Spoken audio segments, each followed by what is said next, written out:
We're deep into week 2 of NFL free agency, and the Philadelphia Eagles have made yet another addition to their roster. Do the Birds have a new slot cornerback? Tyler Hall, formerly of the Raiders, has signed a one-year deal with the Eagles. More on him.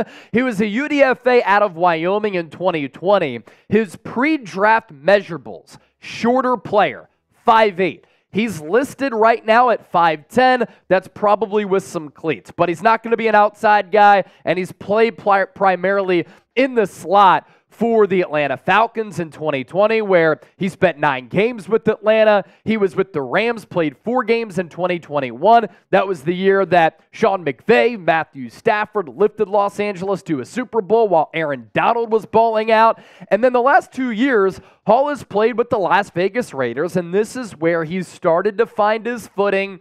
He's turned into a solid player. He can contribute on special teams, and he can play a little bit in the slot. And as we know, Philadelphia moved on from Avonte Maddox. At the time, it was reported that maybe he'd come back to Philadelphia on a lower number.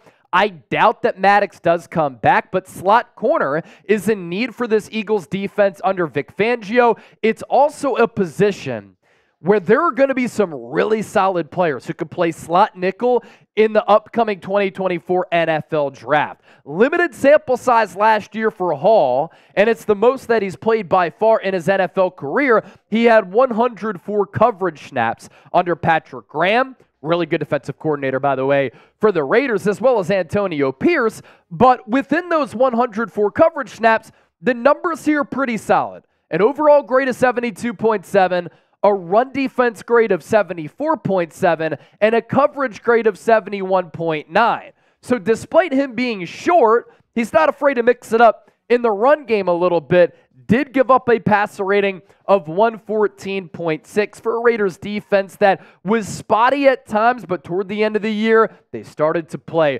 really, really good football. So Hall signing that one-year contract with Philadelphia. Stay tuned. Don't go anywhere. Plenty more to get to here on Philadelphia Eagles now, because the Birds have signed a nose tackle, and we're going to talk about some affordable free agents coming up right now.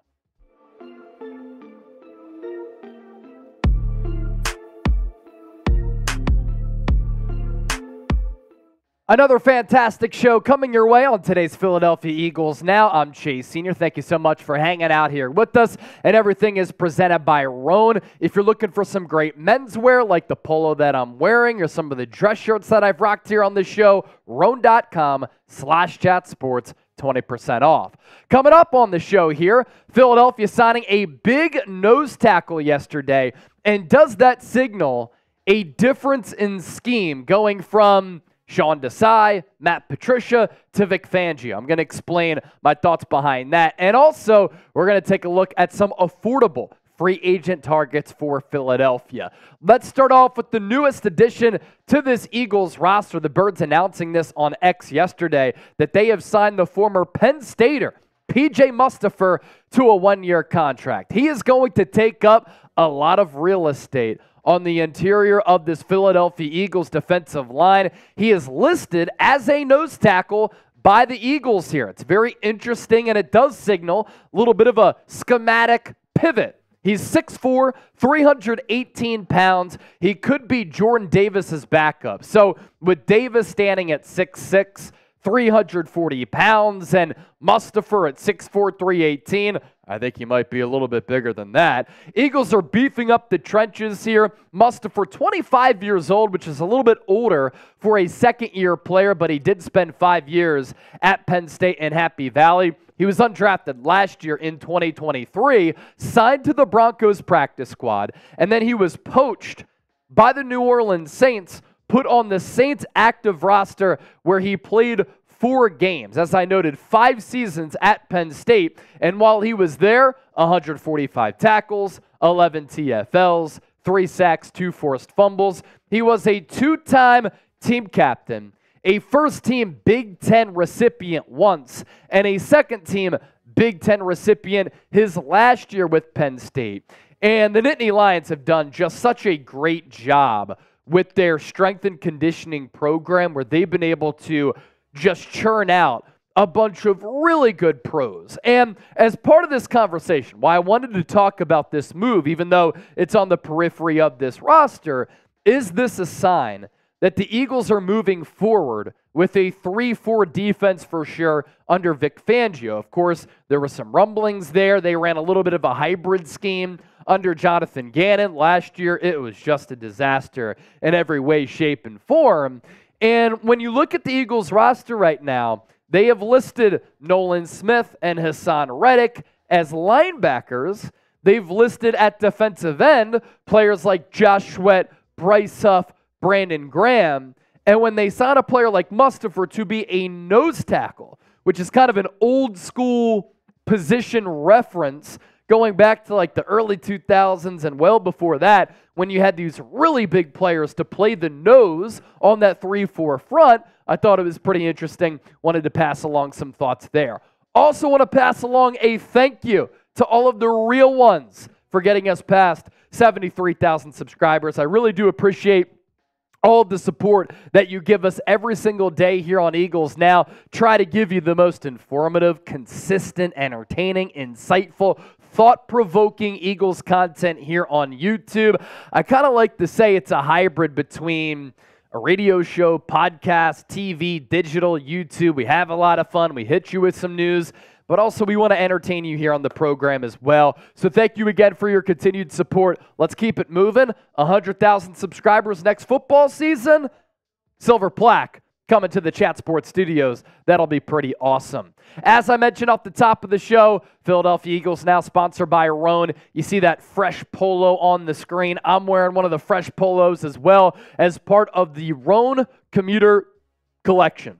Roan.com/chatsports. Use that link down below. You get 20% off. What I love about Roan, stretchy fabric, breathable fabric. Everything is modern as far as the technology. The more that you wear the gear, wrinkle release technology is very cool. Also, odor-free technology. Who wants to get some drinks with the homies when you have a homie who's stinking up the joint? Or you go out on a date, first time, and you smell. BO ain't good. Not going to happen with Roan. You can look classy. You can look casual. You can take this gear out on the golf course. Their shorts as well as their pants are also really, really nice. And you're going to save some money on the back end because you don't have to go to the dry cleaner, because you don't need to go to the dry cleaner with Roan. So use that code CHATSPORTS. You get 20% off your entire order. That link is down below in the comment section as well as in the show notes of today's Philadelphia Eagles Now.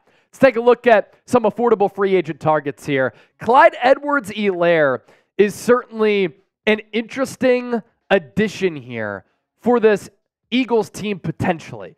You have Saquon Barkley, $26 million in guaranteed money over 2 years. You have Kenneth Gainwell to be that pass-catching running back who's also good in pass protection. Clyde Edwards-Helaire has never lived up to the hype of being that end of the first round selection out of LSU where he was terrific, taken by Andy Reid, and that's been unfortunate. But you're not asking him to be a feature back. You're asking him to be a backup running back here. 70 carries in 2023, workload certainly small for 223 yards, 15 games. He was not utilized all that much because Isaiah Pacheco, dog. Season before that, 10 games. Season before that, 10 games. He's been a healthy scratch. He's been injured a lot. But if you sign him for $1.5 million, are you willing to roll the dice? Stephon Gilmore is going to cost a little bit more, but this is a player with the track record, former Defensive Player of the Year, interceptions co-leader a few years ago, played great ball with New England, solid ball with the Panthers, good ball with the Colts, and last year I thought he was really good for the Dallas Cowboys. 68 tackles, 13 PBUs, and 2 interceptions, 1 forced fumble. And if you have him opposite of Darius Slay, I know your secondary is getting older. You still have some young talent and an influx of young guys there. Eli Ricks, Keely Ringo. I'm high on some of those younger players, but you can never have enough cornerbacks in my estimation. If you want a player to man the slot, could it be Adoree Jackson?